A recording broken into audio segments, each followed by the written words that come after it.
That breaking news this hour that the President, Blaise Compaoré, has, we're understood to believe from the various reports we're getting from the Reuters and AFP news agency, sourcing colonels in the area, that the President has indeed stepped down. Still with me in the studio is A.O. Johnson, an Africa Affairs analyst. And also now joining us from BBC Afrique is Lamine Konkobe, who is from Burkina Faso. Firstly, what are you hearing about what's going on the ground in the capital there?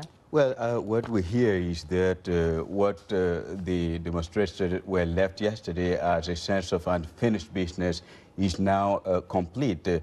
Because yesterday when the militaries went out and they made the announcement, they did not clearly indicate that the president, it is over for him. But now, after the pressure of the street was maintained, they sent a spokesperson to the Nation Square where demonstrators camped overnight and where new demonstrators joined them this morning to announce that, yes, after talks with the officers of the army and opposition leaders at the headquarters of the army in Ouagadougou, they have decided to oust the president. And this news actually comes as people in Ouagadougou have been asking for it. I just want you to take a look at that, coming down from the AFP. It's in French, and I know you speak French, so I want you to just translate that for me from the AFP news agency, citing a comment from President Hollande on this.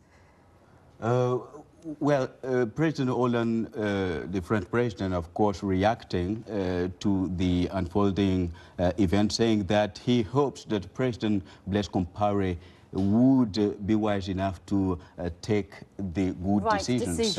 Yes, and he mentioned it before, saying that Blaise Compaoré has been their man, Washington and Paris man in this region, which is indeed that. But you have to point out the fact that François Hollande has written to the president in a letter that has been released since yesterday, telling him that the best course of action is to keep to the constitutional provisions and to step down. And President Barack Obama, you remember in August at that summit, Obama said that we don't need, of course, in an echo to that speech he gave in Accra right after his election. He said that Africa doesn't need a strong institution. And Blaise Compaoré, who gave interviews to journalists, said that we need strong institutions, and that prompted one of the major demonstrations that actually preceded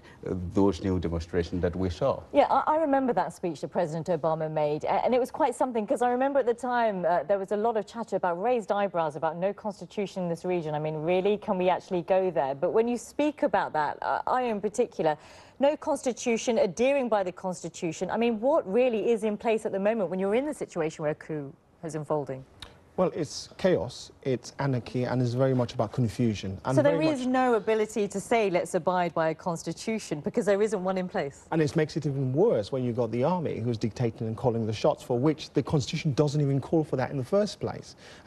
I think the constitution is dead and buried from the army's perspective. However, Parliament, which has already been dissolved, has a role to play, provided they can come to some agreement with the army, provided they can come to a consensus where they can have a unity government of some description for which all the varying factions can actually work towards a certain timetable, a roadmap that works for all, leading on to very quickly elections. And we must be looking at a population of which nearly 60% of that population are under the age of 25.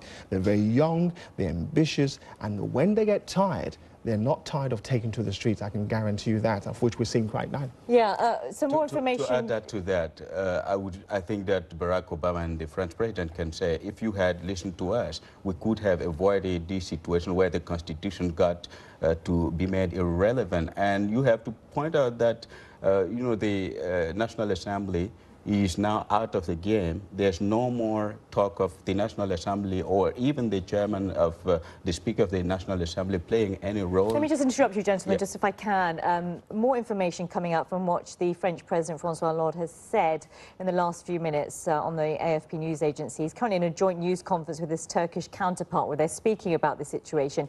Adding to what we said earlier and we heard, he was certain that his Burkina Faso counterpart would take the right decision for calm in his unrest-racked country, and went on to say, for the stability of the region, France is contributing to calming the situation down, and I'm sure that President Compaoré will take the right decision in the coming hours to achieve the calm necessary. So that's the latest coming from the French President François Hollande. Interesting to note that no conversation in that statement regarding the fact that the president has indeed stepped down, just saying that he believes the right decision will be taken for calm to be restored on the streets of the capital. Interesting language there, Ayo. Absolutely, and there is the President of France saying, leave the stage calmly in a professional fashion that doesn't lead to further violence, and that's the key. For him, that's his ticket out safely. Failing that, he himself, as I've expressed previously, the President himself, if he continues to hold on to power for which the army is draining out of him pretty quickly, he could find himself and his life at risk. Radio Omega, Lamine, of course, one of those radio has stations. just said it's a national radio station. It's a private local radio station that is doing a fantastic job. Okay, well, apparently on that radio station, Radio Amigo, the president has announced in a statement his resignation, saying the presidency is now vacant. That's the latest coming to us from the Reuters news agency, citing that radio station there. The presidency is now vacant. Lamine, I mean, that obviously brings up so many questions, but who's going to fill that role? Yeah, we know by 11 o'clock local time that the president was no longer in place. Now what people are waiting for is to know who is the interim leader. And you know that the opposition leaders and the officers of the army, they are gathered at the headquarters and they will be making an announcement. And you also understand that there's a general whose name has been being thrown around, General Lugue. And this is the anointed general, the general anointed by the masses. And if his name is not announced as the name of the interim leader, the pressure might actually resume. We're going to have to leave it there for now. I think you're both going to stay with us. You're not allowed to go anywhere because we want more on this. The breaking news that the president of Burkina Faso has stepped down. More to come. Hello there. We continue to monitor the storm.